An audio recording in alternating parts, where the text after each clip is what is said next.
stereotypes.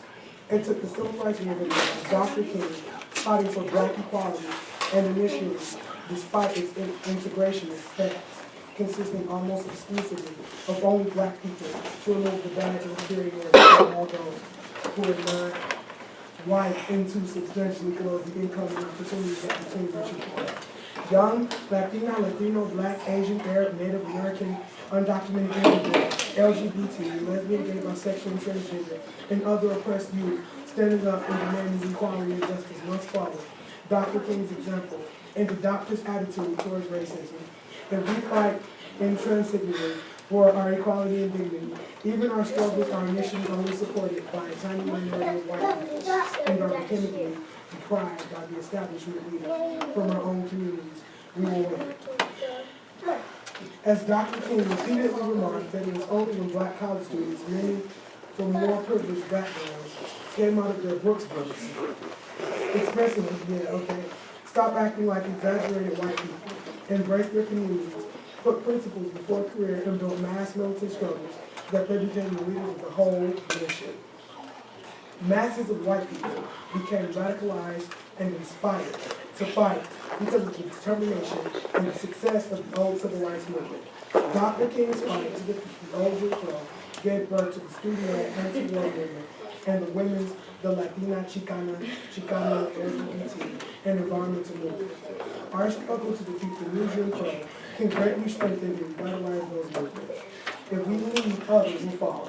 If we hesitate because we lack the support of the majority of white people, or because we follow the workers and classes who are burned out, scared, cynical, or demoralized establishment leaders of the civil rights, immigrant rights, and those green movements, we will not only fail our own people, but we will also fail the majority of poor, working class, and middle class white communities whose fight for dignity, equality, justice, and prosperity we unabashedly champion.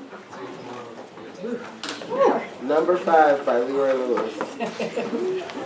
I pledge to work collectively with the other young leaders of the new movements, struggling to overcome the ignorance, prejudice, and bigotry that living in a society so divided by race and distorted by the racism, sexism, and anti-LGBT bigotry imbues in everyone. I understand that being a leader requires sacrifice, dedication, strength, and the courage to grow and change. I know that I must learn to think critically and question the views of anyone, no matter how well-meaning they might seem, that urge me to put off fighting until a later time in my life, until I graduate from high school, college, graduate school, retirement home, etc. I cannot win a bright, happy, or hope-filled future for myself by fighting only for my own prosperity or immediate self-interest. I know my future is bound up with our shared future. It's not my first. Number 6. I pledge to the millions of oppressed people around the world, most of whom I will never know, but all of whom I regard as my brothers and sisters, that I will fight for freedom, equality, and the right of us all democratically to decide the future of each of our own nations. Winning freedom and justice for all in America is not possible so long as hundreds of millions of other people throughout the world live in desperate poverty, battle small and large man-made disasters on a continuous and regular basis, and are forced to accept the dictates of wealthier foreign powers. To win, our movement must be an international movement of the oppressed. The issues of racism, immigration, and the right of all to real, direct, democratic control of our governments, and of what social forces and power will determine the policies of our nations, are the question of the day everywhere. So to all those who are repressed, I say as a proud young leader of the growing new, integrated, independent, youth-led civil rights, immigrant rights movement, your blood is my blood. Your enemy is my enemy. Your struggle for freedom is my struggle for freedom. Your dreams and hopes echo in my heart and mind. The borders that separate us will not divide us. We will win as one. We have the power to make this world into the world we want to live in. We can, if we act, create a new society in which the needs of humanity come before the enrichment of a few. And for the first time in human history, human beings can finally think, love, and socialize as equals, while protecting and realizing the great potential of both human beings and all that inhabits them. Coalition to defend affirmative action integration, and immigrant rights, and fight for equality by any means necessary. So if you agree with the pledge, Hey, girl. you're a part of BAM.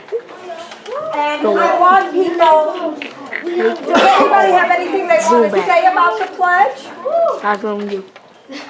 I just love her. Then I would ask people here who want to take the pledge, be a leader of this new civil rights movement, I pledge. build our power, fight police brutality, get the schools of Detroit open again, stop the destruction of our neighborhoods, and create public works jobs so that people have hope and they don't have to turn to the desperation of selling drugs or selling a gun or whatever.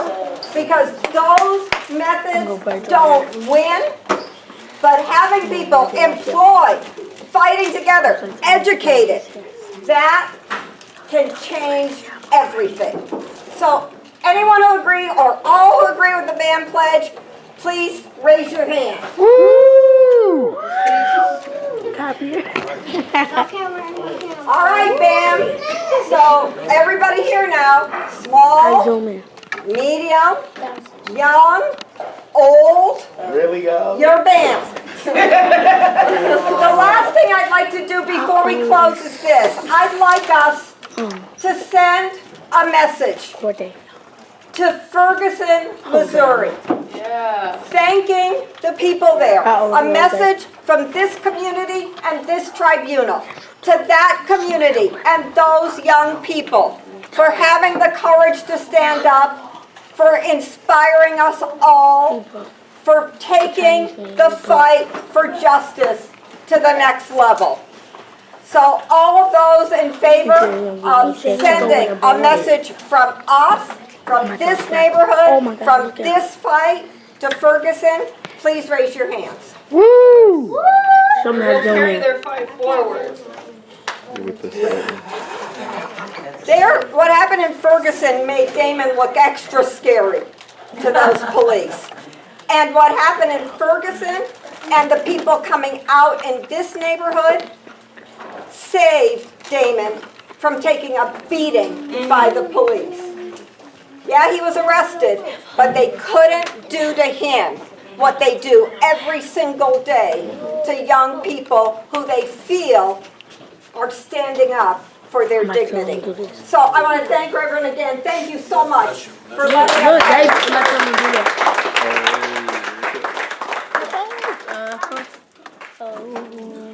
You have a question? Merry Christmas to all and to all. Huh? Don't look at her like